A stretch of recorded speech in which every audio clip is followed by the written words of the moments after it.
or the micro shelters compared to the Woodlands, and the only thing separating them is a block wall.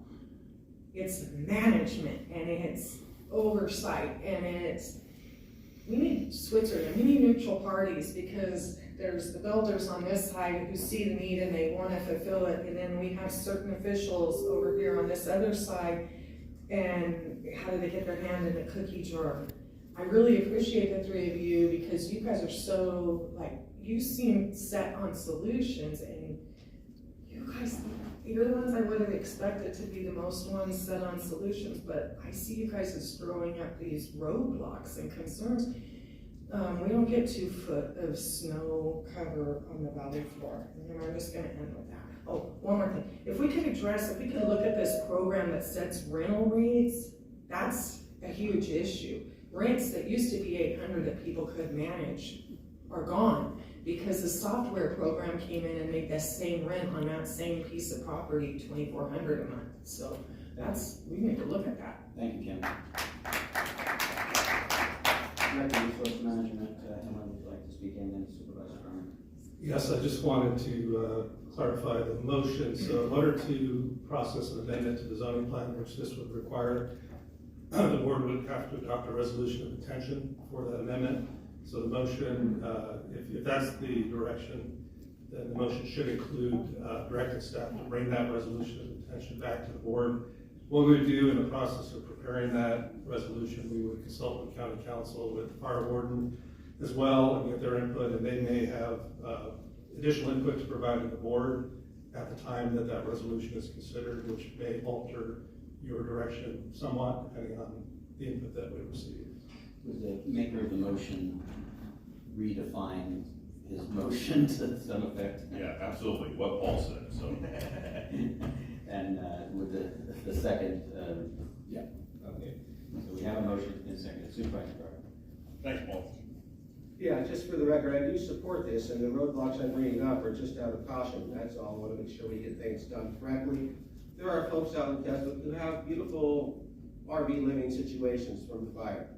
They're not trashed, nobody's complaining about them, yet I've been out there with code enforcement many times, and they're very highly dangerous. They got illegal solar hooked up, all kinds of stuff going on.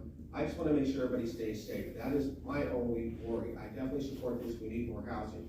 But moving on, I want to go back to a comment that was made earlier, and I want to apologize, hopefully on behalf of this entire board, for the language that was used.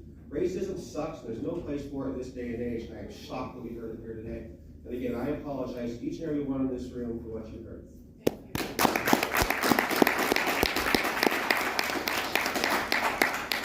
Would anyone else like to address us on R2 before we take a vote? Chair Jones, yes, I had a comment.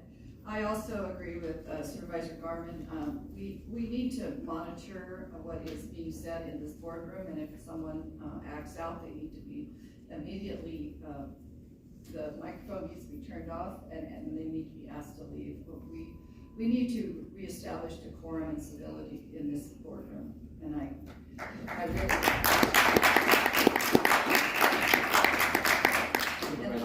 I just hope that Mr. Rickert does not think that we're all like this and don't give up on us yet. And I will address our procedures after this vote. Is there anyone else like to address us on R2?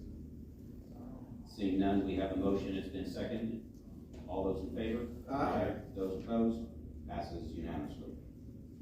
Before we get to our next presentation, this will be Health and Human Services, I would like to go over California state law and your California Constitution under the First Amendment.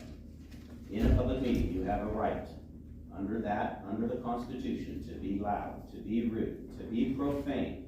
This is all established law in the state of California, and it is a guaranteed right to you under the Constitution of the United States. We wish that you would refrain from such activities, because we rarely will listen to you when you are loud, rude, or profane. But it is your constitutional right. Under our own county policies, what you cannot do is disrupt this meeting. And any loud outbursts from the chamber floor is a disruption of the meeting, which is not allowed, and I will ask you to leave if you do so. These are the constitutional rights. If we So saying the N-word's okay? Again, You are doing it again. So Mr. saying the Mr. N-word, Williams. I don't care, Patrick Jones. So saying the N-word is okay, but you're saying that what I'm doing right now is, Can we escort? if he Mr. touches me, I will sue you. Security can't, he's not breaking any law at this point. Would you please remove Mr. Blaze? I don't have to leave. You're leaving.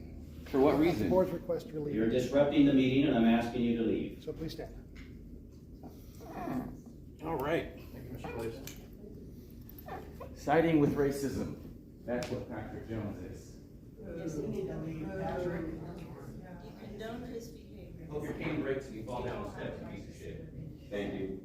Lots of board needs to change. Hot, kettle. Moving on to presentations, this will be R3, Health and Human Services Agency. Our branch director, Robin Turing, will receive our annual report regarding our public health advisory board activities. And Judith Menor will come up as well. Good morning, Chair Jones, members of the board. Robin Schurig, Director of the Public Health Branch of the Health and Human Services Agency, and I'm pleased to be here this morning with our current chair of our advisory